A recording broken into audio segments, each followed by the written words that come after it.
reconciliation statement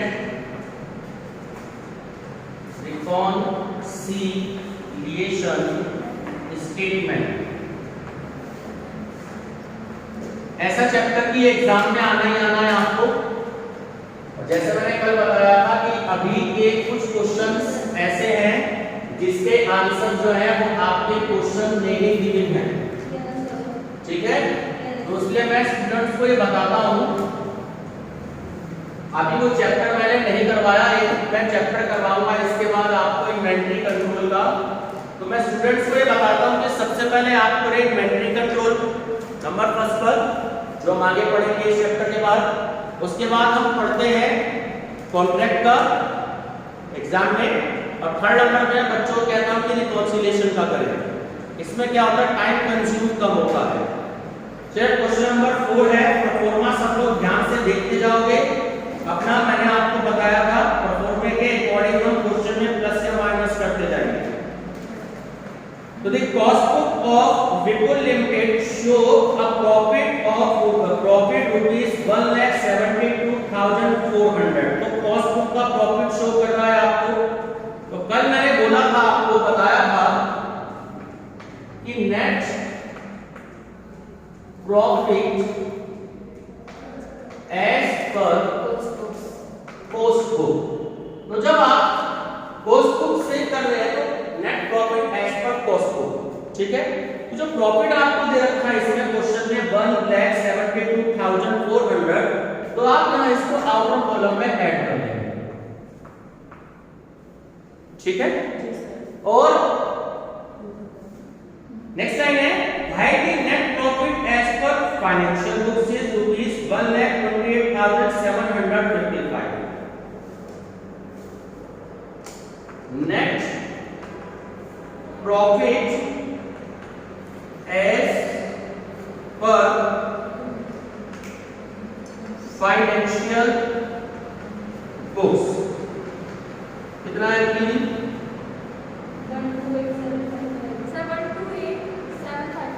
128,755।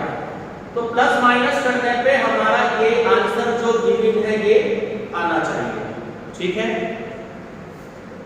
Add और 5-6 line छोड़ दीजिएगा less.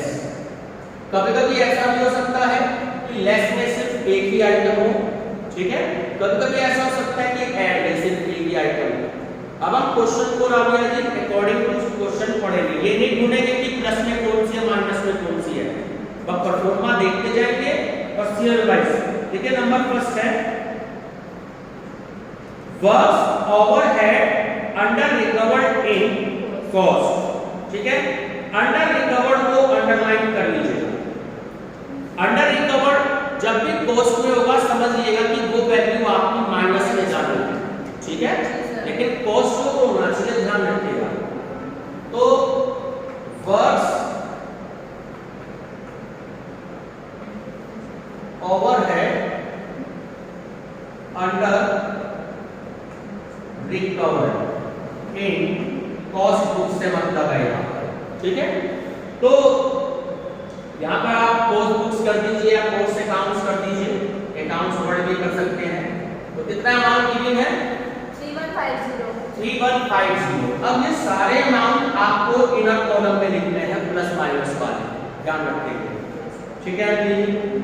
Second administrative overhead over recovered. अब ओवर रिकवर्ड पर अंडरलाइन कर लीजिएगा, साथ में कॉस्ट वर्ड जरूर होना चाहिए रितिका जी, ठीक है। तो एडमिनिस्ट्रेटिव ओवरहेड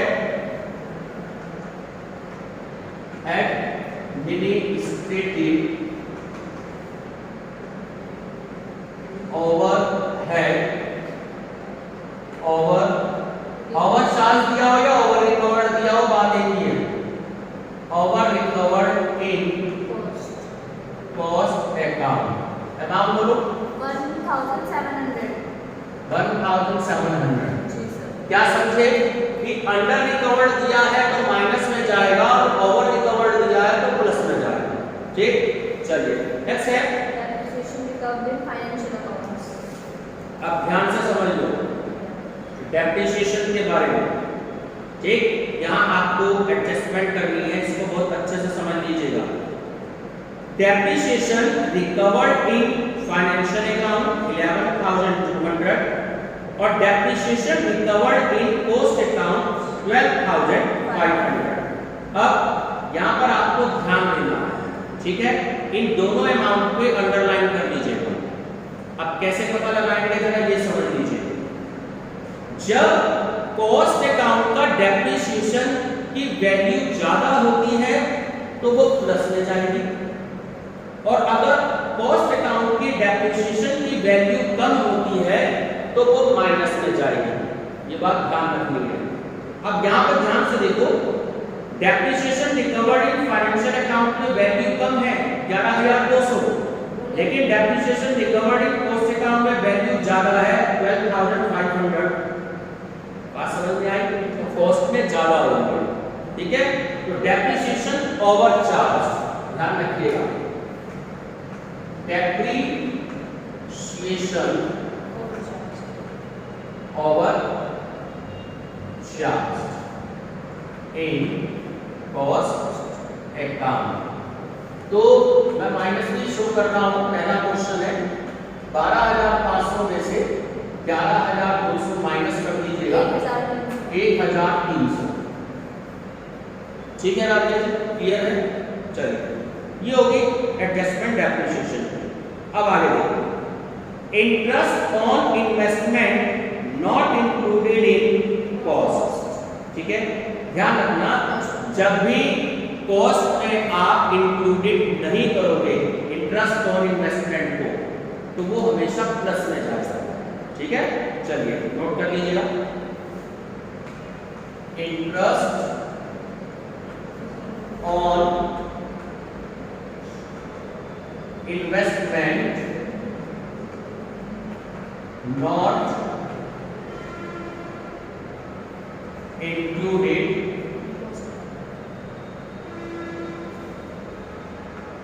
इन कॉस्ट अकाउंट। बोलो कितना अमाउंट है? 4,000। चलिए आगे देखते हैं कि क्या है वैल्यू। लॉस, लॉस में तो अंडरलाइन कर ही लो, ठीक है, लॉस माइनस नहीं जाना, ये बात ध्यान रखिएगा। So loss due to obsolescence, ठीक है, charge in financial account,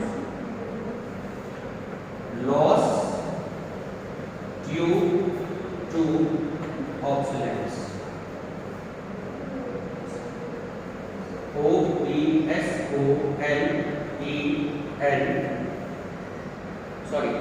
LES, इसका हिंदी मीनिंग होता है एट्रैक्शन। क्या होता है? जब कोई चीज चलन से बाहर हो जाती है, जैसे 25 पैसे का सिक्का नहीं चलता, 50 पैसे का सिक्का नहीं चलता, बैक टैग के ब्लैक एंड व्हाइट टीवी नहीं चलते, अब नहीं चलते ना, तो वो चीज चलन से बाहर हो गई, तो इंग्लिश में वर्ड यूज करते हैं ऑब्सोलेंस। ठीक है, तो obsolescence charge in financial accounts, charge in, बोलो कितना अमाउंट है? 5,700। Financial accounts 5,700। ठीक, चलिए नेक्स्ट है income tax provided in financial account. ठीक है, चलिए माइनस में, ध्यान रखना, income tax provided in financial account 40,000। ठीक है, चलिए नेक्स्ट क्या है? 40,300। अच्छा, ठीक है, 40,300। नेक्स्ट है bank interest and transfer in financial goods. ठीक, चलिए ध्यान रखना, ये जो बैंक इंटरेस्ट और ट्रांसफर फीस है ये not included in cost account होता है, इसको हमेशा प्लस करते हैं, ध्यान रखिएगा। Bank interest and transfer fees, bank interest and transfer fees not included in cost account. नाम बोलो 1255. चलिए ठीक है. नेक्स्ट है stores adjustment in rapid credited in financial books. ठीक है, तो क्रेडिट वर्ड दे रहा है आपको, ध्यान रखिएगा. Stores adjustment credited in profit and loss account. हाँ जी, प्लस में stores adjustment credited in profit and loss account not included in cost account. ये पहला क्वेश्चन है, तो मैं पूरी लाइन आपको इसलिए लिख रहा हूं क्योंकि जब मैं आपको प्लस और माइनस बताऊंगा तो आप ये पूरी लाइन लिखेंगे अपने रजिस्टर में और एग्जाम में भी पूरी लाइन लिखेंगे, तभी आपको पूरे मार्क्स मिलेंगे. ठीक है, तो अमाउंट आपका दे रखा है 4000. चलिए अब क्या है, loss due to depreciation in stock value in bracket charging financial.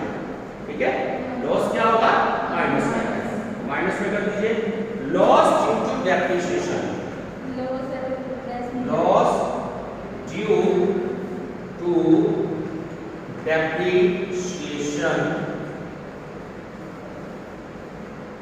In stock values, in stock values not charged in cost account. ठीक है, चलिए अमाउंट बोलो कितना है, 6750. चलिए यहाँ का टोटल बताया हमने, इसका टोटल आप माइनस का प्राइस टोटल करें, लीजिए प्लस का टोटल करें.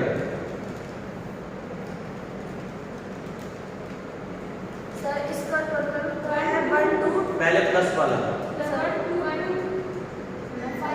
1255 और इसे प्लस करके एक मिनट आप बोलो. हाँ 184 655. ठीक है, अब माइनस वाले का टोटल 55900. 900. जी सर, और माइनस अब इसमें से माइनस करके देख लीजिए, यही आ रहा, तो आपका आंसर बिल्कुल ठीक है.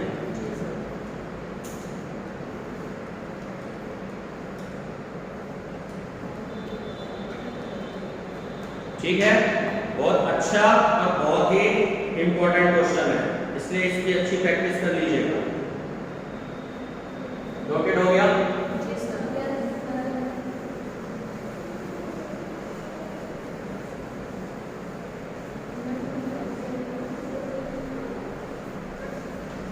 चलिए क्वेश्चन नंबर 5 के लिए कोई फॉर्मूला बनाइएगा.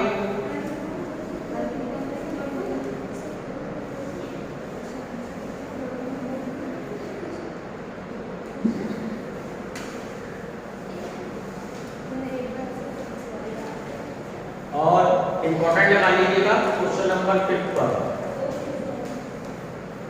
ज्यादा लेंथी क्वेश्चन नहीं है, सिर्फ 4-5 ही इसमें इन्होंने आपको वैल्यूज दी है. In a manufacturing company, the profit as divided by costing records is rupees 4500. Costing record का मतलब cost book हो गया. ठीक है, तो net profit as per cost books तो 4500 ऐसा लगा लीजिएगा, मिक्स कर लीजिएगा 4500. ठीक है, चलिए तो ऐड के आइटम हो गए, 2-3 लाइन छोड़ दीजिएगा क्योंकि इसमें ज्यादा वैल्यूज रेट भी रखी है और इधर लेस वैल्यू है. चलिए क्या है values, while the same as shown by financial books of the company. तो इन्होंने फाइनेंशियल बुक्स का दे दिया है आपको. ठीक है, तो net profit as per profit and loss account. ठीक, ये भी इसमें आपको क्वेश्चन में ऑलरेडी पहले से ही दे रखा है. Net profit as per profit and loss account 2100। ये भी आपको क्वेश्चन में गिवन दे रखा है, ठीक है। चलिए अब नेक्स्ट क्या है, देखिए मैं चाहूँ तो net profit as per profit and loss account भी लिख सकता हूँ, मैं चाहूँ तो net profit as per financial books भी लिख सकता हूँ। बात देखिए, चलिए फर्स्ट पॉइंट है कैश डिस्काउंट अलाउड, ठीक है। कैश डिस्काउंट अलाउड जो होता है प्रोफॉर्मा देखिएगा सब लोग, मैं बता दूं आपको, कैश डिस्काउंट अलाउड जो होता है वो आपका माइनस में जाता है। First point cash discount allowed, ठीक है, ध्यान रखिएगा। और पूरी लाइन अगर लिखनी हो तो not charge in cost account, बोलो कितना अमाउंट है 200।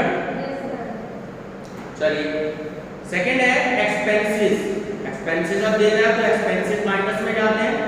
Expenses incurred for transferring the company office, ठीक, ये भी माइनस में जाता है। एक्सपेंसेस इनकर्ड, पूरी लाइन बोलो क्या है, expenses incurred for transferring for the company's office, transferring the company's office, the company's office, ठीक है। इतनी भी लाइन लिख सकते हो या नॉट चार्जिंग कॉस्ट अकाउंटिंग भी लिख सकते हो, not charge in cost account, amount बोलो 300, ठीक है। चलिए नेक्स्ट क्या है, damage payable eight law, damage का मतलब कोई चीज खराब हो जाती है ना, वो भी माइनस में जाती है, तो damage payable eight law, damage payable eight law, not charge in cost account, amount बोलो। मुझे लगता है सारे आइटम माइनस से आ रहे हैं इसमें, ठीक है। स्टाफ पेंशन माइनस में, माइनस में इसलिए जाता है क्योंकि हम इसको कॉस्ट अकाउंटिंग में चार्ज नहीं करते, तो staff pension not charge in cost accounting, इसलिए लाइन लिख रहा हूं, staff pension not charge in cost account, amount बोलिए कितना है 400। अब लास्ट वैल्यू रहेगी, लास्ट है penalty paid for the late completion of contract, ये पेनल्टी भी कॉस्ट अकाउंटिंग में चार्ज नहीं की जाती, ठीक है।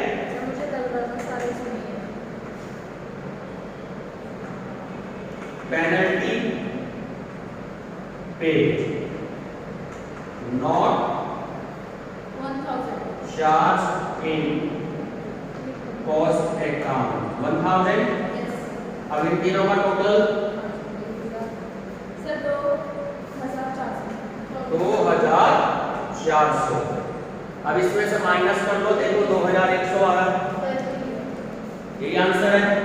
बहुत ही अच्छा और बहुत इंपॉर्टेंट क्वेश्चन है, जरूरी नहीं है कि सारे के सारे जो आइटम है वो इसमें, मैंने अभी आपको क्या बताया था, हो सकता है कि एक ही आइटम लेस हो जाए, हो सकता है कि एक ही आइटम ऐड हो, तो इस क्वेश्चन में क्या है कि सारे के सारे आइटम जो है वो लेस हो गए, ठीक है।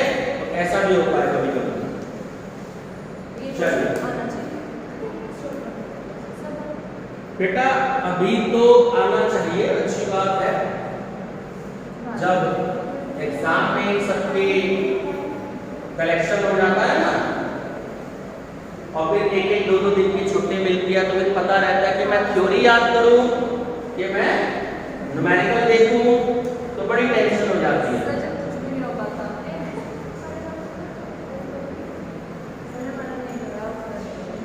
एक मिनट स्टॉप करो, मेरी स्टॉप ही करना, बंद मत करना। मोस्ट इंपॉर्टेंट, हाँ जी ये भी करा रहा हूँ, ध्यान दीजिए। The net profit shown by financial accounts of a company amounted to rupees 28,500। अब ध्यान दीजिएगा, इन्होंने फाइनेंशियल अकाउंट्स का आपको पहले दे दिया है। ये जो 28,500 है, इसको तो हमने लिख दिया यहाँ पर, ठीक है। और उसके बाद while the net profit disclosed by company cost accounts for the period was 38,660, तो ये 38660 ये वैल्यू यहाँ पर आ गई, ठीक है। अब आप लोगों से मैं एक एक करके पूछूंगा, क्योंकि आपने 4 क्वेश्चन कर लिए हैं कि कौन सा आइटम प्लस होगा, कौन सा आइटम माइनस होगा। चलिए फर्स्ट आइटम बताएंगे कि The following items were not charged। अब ध्यान दीजिएगा, फर्स्ट पॉइंट में पहले ही मेंशन कर दिया The following items were not charged in cost account। इस पे अंडरलाइन कर लीजिएगा, not charged in cost accounts पर, ठीक है। तो एक तो दे रहा है आपको डायरेक्टर फीस, तो दे रहा है डेबिट में, ध्यान रखिएगा यार, और बैंक इंटरेस्ट दे रहा है आपको क्रेडिट में, और इनकम टैक्स दे रहा है आपको डेबिट में। तो मैं एक चीज बता दूं कि जब नॉट इंक्लूडेड होता है, नॉट चार्ज होता है, तो केवल क्रेडिट का आइटम ही प्लस होता है। इस बात का आपको ध्यान रखना है। बात क्लियर है? इसने कंफ्यूज करने के लिए आपको 3 आइटम दिए हैं, 2 आइटम डेबिट के और 1 आइटम क्रेडिट का। ये बात यहाँ पे अंडरस्टूड हो गई कि जब एक आइटम क्रेडिट का प्लस में जाएगा, तो बाकी जो 2 आपके आइटम है वो कहाँ जाएंगे, वो माइनस में जाएंगे, ठीक है। तो बैंक इंटरेस्ट, पूरी लाइन देख लेते हैं क्या है।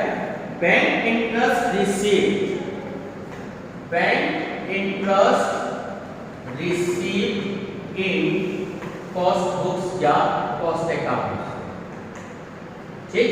तो कितने रुपए हैं केवल अंजलि जी, 30 रुपीज, सिर्फ क्रेडिट वाले। अब 2 आइटम बच गए, तो 2 आइटम को साथ के साथ माइनस में इंक्लूड कर लेते हैं। क्या दे रहा है, पहले ए नंबर पे तो डायरेक्टर फीस दे रहा है, डायरेक्टर फीस नॉट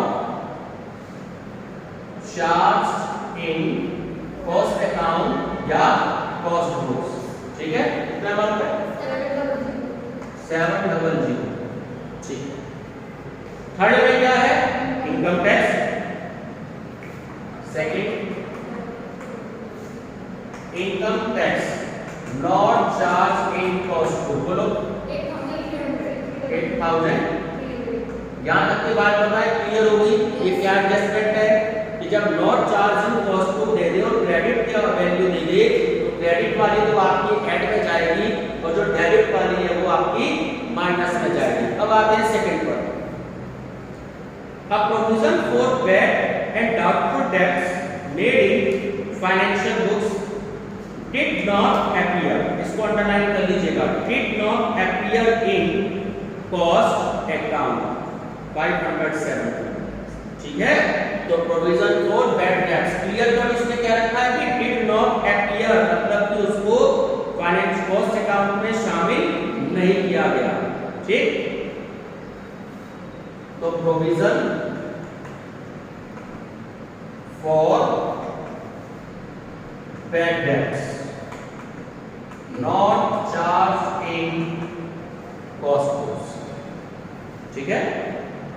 बोले अमाउंट क्या है, ठीक है 570, ये आपका अमाउंट है।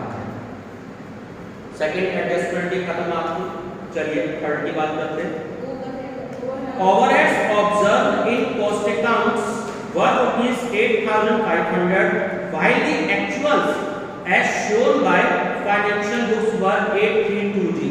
ठीक है, दो अकाउंट जैसे मैंने आपको अभी लास्ट टू लास्ट क्वेश्चन में बताया था कि जब कॉस्ट की वैल्यू ज्यादा होगी और फाइनेंशियल की वैल्यू कम होगी तो वो आपका प्लस में जाएगा। ये बात समझ में आती है? अब कॉस्ट की वैल्यू देखो ज्यादा बैठ रही है 8,500 रुपए और फाइनेंशियल की वैल्यू कम बैठ रही है 8,300 रुपए। ये बात समझ में आ गई? बच्चे थोड़ा सा एग्जाम में कंफ्यूज हो जाते हैं। तो प्लस में हो गई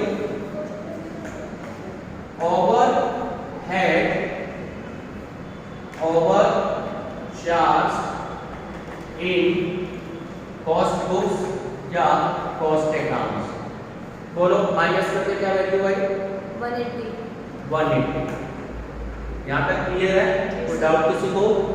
चलिए last adjustment, fourth number. The expenses on a work started during the year on a new factory was ₹16,000. Depreciation of 5% was provided in financial books. साफ कह रहा है ना आपको, डेप्रिसिएशन कहाँ प्रोवाइड करा रहा है? फाइनेंशियल बुक्स में। तो अंडरलाइन कर लीजिएगा फाइनेंशियल बुक्स। जब कभी भी मैंने आपको जैसे लास्ट टू लास्ट क्वेश्चन में बताया था कि जब दो डेप्रिसिएशन दिए हो, ठीक है, एक कॉस्ट का और एक फाइनेंशियल का, तो अगर कॉस्ट में ज्यादा है तो आप उसको ऐड कर दीजिएगा, कॉस्ट में कम है तो माइनस कर दीजिएगा। लेकिन यहाँ पे उन्होंने एक ही डेप्रिसिएशन दे रखा है। एक जो नई मशीन है तो उसमें कॉस्टिंग उसकी होगी 16,000 रुपये और उसमें 5% डेप्रिसिएशन लगना है। किस पर? फाइनेंशियल बुक्स पर। तो वो हमेशा माइनस में जाएगा। ठीक है, चलिए depreciation not charge, depreciation not charge in cost account. 65 सा 80 यानी कि 5% आ गया आपका 800। ठीक है, चलिए अब इन दोनों का अगर हम टोटल करते हैं तो आ गया 210। और सर इसका 10370, इसका कितना है? 10370। 370। अब इसका टोटल बताओ कितना है? बता रहा है सर, इसका 38870। 38870। अब इसमें से इसको माइनस कर दो, देखो क्या क्या 28,500। यही आ रहा आंसर। चलिए तो तीनों क्वेश्चन जो थे मैंने कंटिन्यूअस इसलिए करा दिए ताकि आपको समझ में आ जाए। अब आप एग्जाम पर देखिएगा आगे, ठीक है? बाकी क्वेश्चन हम अगली वीडियो में देखेंगे। स्टॉप करो।